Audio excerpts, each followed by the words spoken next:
Жакында Астанада Казакстандын биринчи президенти Нурсултан Назарбаевдин эстелиги алынып ташталды да. Анан бул биринчи окуя эмес, адамзат тарыхында эң көп кездешкен көрүнүштүн бири да. Анткени ошол мамлекеттик түзүлүш алмашат, империялар түзүлүп кайта кыйрайт, мамлекеттер пайда болот жана жок болот, саясий режимдер алмашат, идеологиялык багыт алмашат. Ошол сайын эле үстөмдүк кылган, бийликке келген жаңы түзүлгөн мамлекетте, жаңы саясий режимге өткөн мамлекетте өзүнүн мурдагы эстеликтерди, ошол өткөн доорду башка режимди, башка баалуулуктарды жок кылууга, анын ичинде жанагындай эстеликтерди жок кылууга умтулат экен да. Мына 2017-жылы Америкада ушундай бир парадоксалдуу, акылга сыйбаган окуялар болду. Бельгияда, Францияда, Англияда. Ошол Американы мисалга алсак, жанагы түндүк түштүк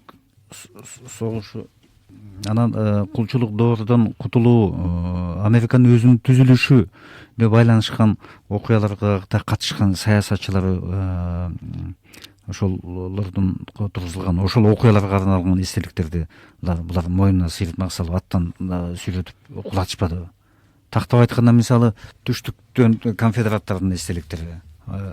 Мына парадоксалдысы ушул: Авраам Линкольн кулчулуктан кутказды. Ошол актыны ошо кабыл алган, ошол президент. Эми ошонун өзүнүн эстелигине кордоп кул ээлөөчүлөрдүн өкүлү деп бир жагынан жанагындай түстүлөр ошонун эстелигин кордошту. Экинчи жагынан ошол кулчулуктан кутулгандардын тукумдары кайта ошол кулчулуктан кутказгандын эстелигин кордоп атышат да.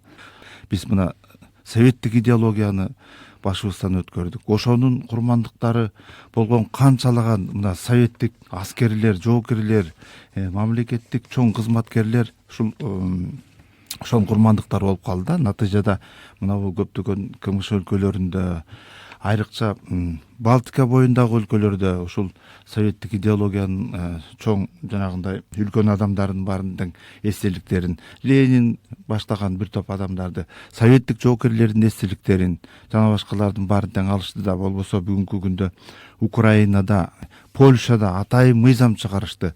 Бул декоммунизация болуш керек. Советтик бийликтин башында тургандар, же болбосо социализмди орнотобуз дегендердин баарысын бизде такыр эч кандай тиешеси жок. Биз булардан ажырашыбыз керек. Биздин өзүбүздүн идеологиябыз болуш керек деп. Натыйжада Украинада Пушкиндин эстелигин алганга чейин барышты да. 3200 эстеликти 2023-жылга карата Евро кеңешинин эсептөөсү боюнча ошол эстеликтер кулатылды. Совет социалисттик түзүлүшкө байланыштуу.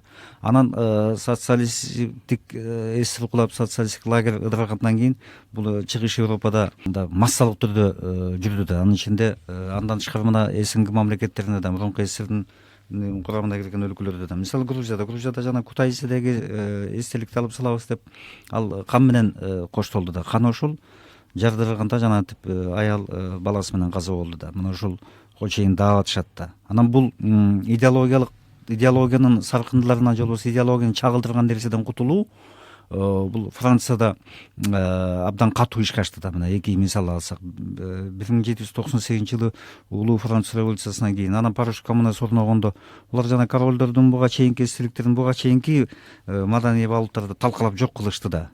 Анан бирок ошол Франциянын эзүүчүлөр деп туруп, Франциянын кана президенти Эммануэль Макрон ошол массалык түрдө жанагынтип истерияга батып атканда, жер тепкилеп жана эстеликтерди кыйратып атканда, жалгыз гана президент болду деп экен туруп сөзүн айткан.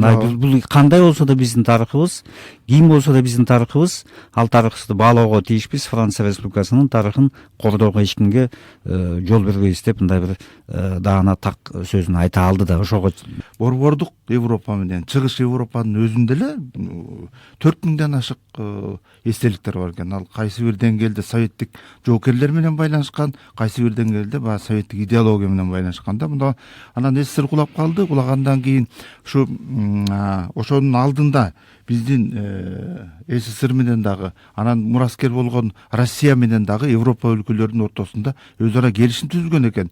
Ушул Европадагы баардык ушул советтик жоокерлерге советтик идеология дагы керек болгон ушундай бир эстеликтерди сактоо жөнүндө, коргоо жөнүндө келишим түзүлгөн экен. Бирок тилекке каршы анын баары аткарылган жок да. Мына бүгүнкү күндө ошол эле Чехияда, Венгрияда, Латвияда, Польшада жана биз айткандай бир топ эстеликтер кыйрап кетти да. Натыйжада бул жөн эле бир мындай бир тарыхты уратып салдык. Бир бүтүндөй бир маданиятты кулатып салдык да. Мына ошол бул жалпы эле адамзат үчүн чоң жоготуу деп эсептесе болот да.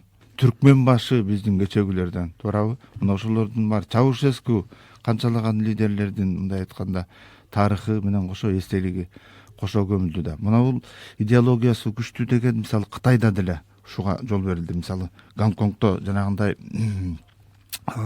чоң жанагындай 89-жылдагы демократиялык кыймыл болуп, аларда дагы ушундай окуя болуп өткөндө алар келип туруп Тяньмендеги эстеликти алып коюшту.